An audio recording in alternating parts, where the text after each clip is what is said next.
Hey, what's up, guys? It's Josh, and today I want to show you how to write in the epic genre of music using some examples from existing film music. So, this style is popular due to its emotional pull and dramatic effect. It's also synonymous with superhero movies, battle scenes, and stories that are grand in nature. From listening to plenty of scores from movies like The Dark Knight, Oblivion, Guardians of the Galaxy, X-Men, Avengers, Transformers, and more, I've come up with a few key points that they all share. So for part 1 of this video, I will cover the main key points and give some extra suggestions and tips. So here are my 5 observations for writing in the epic genre. Just as a side note, this is not the end all be all, and these are just my personal observations that I've discovered that I like to share with you. So number 1, compose in the minor key. All of the scores that I've studied that have these epic themes are in the minor key. And that's for a good reason. That's because in the minor key you can use Aeolian and Dorian modes in your melody, and they do provide an emotional arc that maybe a major key can't provide. So that goes to the main point number 2. The melody should contain long sustained notes and incorporate some repetition. Now, much like similar to a ballad song, there's going to be notes that are drawn out, and those notes that are drawn out generally will provide the emotional pull that tugs at the heartstrings.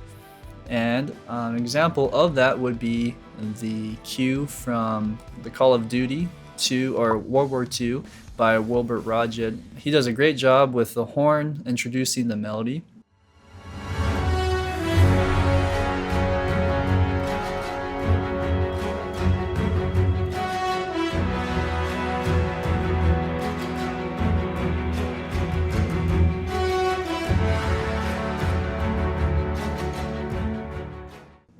And then that melody continues and builds from there and goes higher. Now, after you've established a strong melody, it's a good idea to add a B section, maybe contrasting that or building upon the existing melody to help evolve and grow the track. Number 3, select your orchestral palette, starting with brass, strings, and percussion. Notice that I left out woodwinds. I've noticed that woodwinds aren't featured in any of these pieces really, and that's probably because the softness in nature of these woodwind instruments. That doesn't mean that will continue. I hope we see more woodwinds introduced in this type of music where they actually are featured and highlighted. If there are woodwinds in these tracks that I've listened to, which I am guessing there are, they are blended in really discreetly with these brass and string instruments. And so rather than poking out and rather being a melody in itself, they usually blend to add maybe a softness of color to the mix.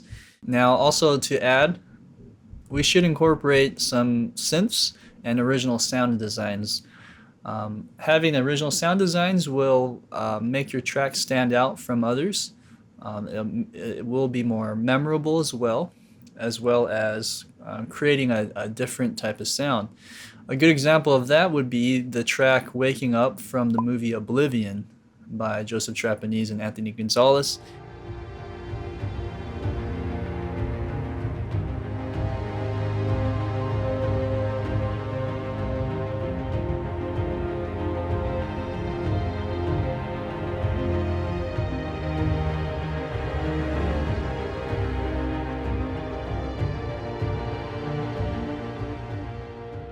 These guys did a fabulous job marrying the two together with the lush pads of and synth fast lead synths that are mixed in with the strings and the rest of the orchestra, and it provides a unique sound as well as a very powerful, compelling story.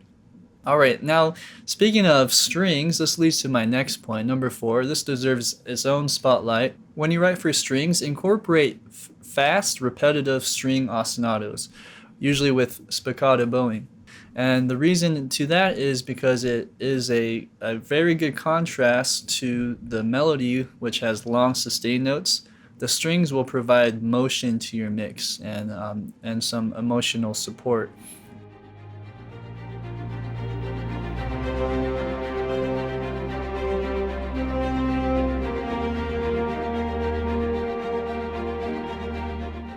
Make sure you add variations to this so that it's not static all the time and that it grows with the track. My last point is all of these tracks have an arc to it, which goes up in nature and goes down again. Now, the trend here is it starts soft, starts with a low energy, and then it grows. Now, it doesn't always have to be in volume. It can also be in terms of the emotional content. So it might start out with a low registered cello line or maybe a horn line, and then as you go up, it goes to strings or trumpets, etc. So that's the general trend that I see. Use that for your own writing style, and then one variation that I hear a lot is how it ends. So as a composer, maybe more on the creative end and giving you some freedom is how you can end the piece.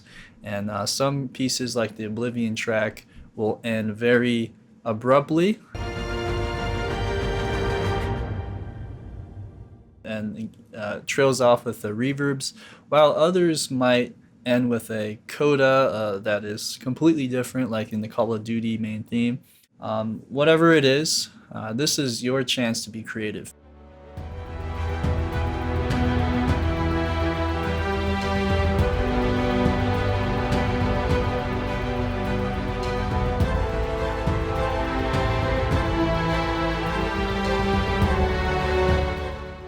Now here's some extra tips.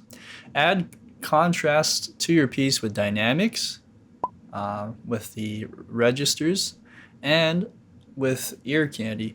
A really good example would be from the movie The Dark Knight, and the main theme, or the cue called A Dark Night, composed by Hans Zimmer and James Newton Howard.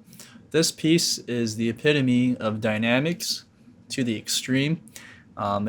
It's probably the most dynamic piece I've ever heard in my life, and there are good trade-offs between the low registers and the cello, and then the melody goes into the high register with upper strings, and great original sound designs.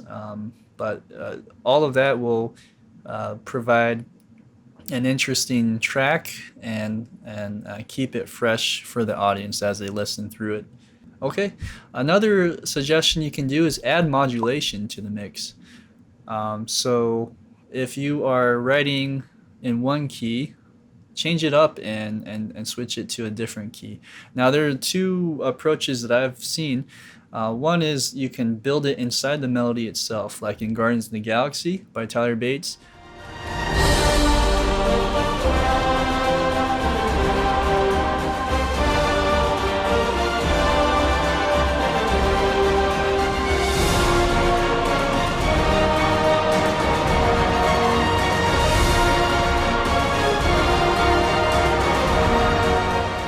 His theme starts in G minor, and then halfway through the melody, it goes to B flat minor, which is a minor third apart from each other. And it's a really cool way to make your melody different than a typical melody that stays in the same key.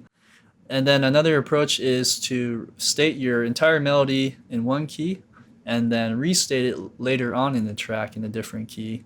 And probably with a different instrument. So an example of that would be Arrival to Earth by Steve Jablonsky, which is from the movie Transformers.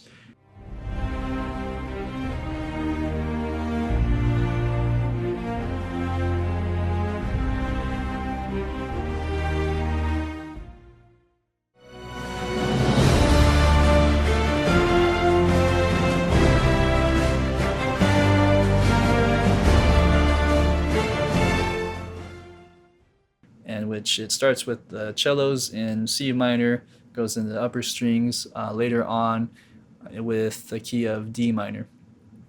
Oh, and my last suggestion is also include vocals to the track. So this is something that you'll hear a lot, non-lyrical vocals that are included or featured in the piece.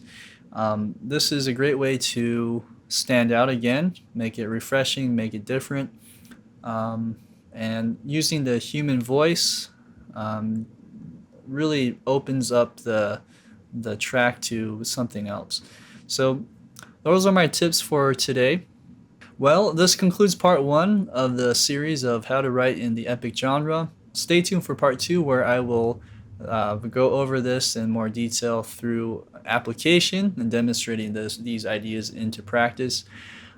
Thank you for watching. I really appreciate you guys taking time to see what I have to say. I hope this helps to start your writing in this style, and I will see you next time.